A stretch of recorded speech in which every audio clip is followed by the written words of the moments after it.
Alright, this is Reversing Generational Curses Part 2. I'll try not to be long, but basically to let you guys know that when it comes down to genetics and genetic coding, it's very interesting because genetics can be altered based on the environment. And if you have certain things about yourself that you don't like, that your daddy or your mama have, that they still do, and internally you've been fighting against it for so many years, don't feel bad about that. This was something that was embedded in you before you came into this world. Alright, I have some receipts to better explain genetics. Alright, so bear with me. Alright, y'all, so those who follow me, I tend to get into the nitty-gritty of a lot of things that are interesting. Some people may not find this interesting, but if you find this stuff interesting, then I think you'll like the content that I put out. But the question here says, can behaviors be inherited? I asked this earlier, and it says, yes, behaviors can be inherited, meaning they can be influenced by genetic factors passed down from parents. However, it's not a simple case of genes dictating behavior. It's a complex interaction between genes and the environment. Research suggests that most behavioral traits are influenced by both genetic and environmental factors. So basically what I did was I asked a similar question in a different way. Does genes influence behavior? And it says yes, genes do influence behavior. While it's not a one-to-one deterministic relationship, genes play a significant role in shaping both innate tendencies and individual differences in behavior. Genes influence brain development, physiology, and overall responsiveness to the environment, ultimately affecting how we think, feel, and behave.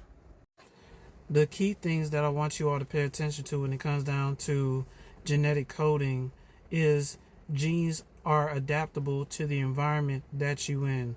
But here's where you come in, chosen one. You are not defined by your environment. Okay, I'm gonna let that marinate real quick. You are not defined by your environment. Most of your family, they are. That's why they behave the way they do. But you can be put in some of the most craziest conditions, and those conditions won't really define who you are. You will 9 times out of 10 remain different from the environment. You understand? This is something powerful, because this has to do with the calling and who you were born to be and what you are called to do. And this is why on part 1 I was saying you was here to transmute, because you didn't allow the environment, you didn't allow corruption to turn you into corruption. You don't allow that stuff to define you. You have to pat yourself on the back for that. That's not something small, right? Because most people are defined by their environment. They're defined by their upbringing and the people that they were around. But you, on the other hand, you coming out the womb, you were just born different. Coming out the womb, you had a certain sense of right or wrong that other people don't have.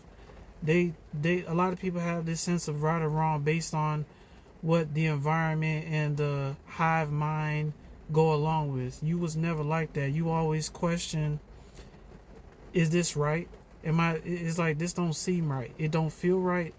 You know what I'm saying? Like, you've always questioned a lot of stuff that you were surrounded by. This is what makes you different. This is what makes you a chosen one. You don't go along to get along. You'd rather get away from the stuff that's poisonous to you, right? Because you feel like there's better ways of handling things versus how it was taught or the things that was passed down through you. And you got to admit, there's certain things about yourself that growing up you didn't know that these were behaviors that was embedded in you, right? But as time goes on, you begin to change those things, transmute those things into something positive, so that your offspring, if you do have children, will become much better off because of what you're doing now, right? Because of the choices that you're making now. All right. So understand, whatever problems and issues you had growing up, it was just something that was embedded in you genetically, but you have altered it by making the right choices, lifestyle choices, as we read before. So, I hope y'all found this interesting. Sorry for taking up 5 minutes of your time. I love y'all. Thanks for the new followers. I hope you find my content interesting. All right. Bye bye now.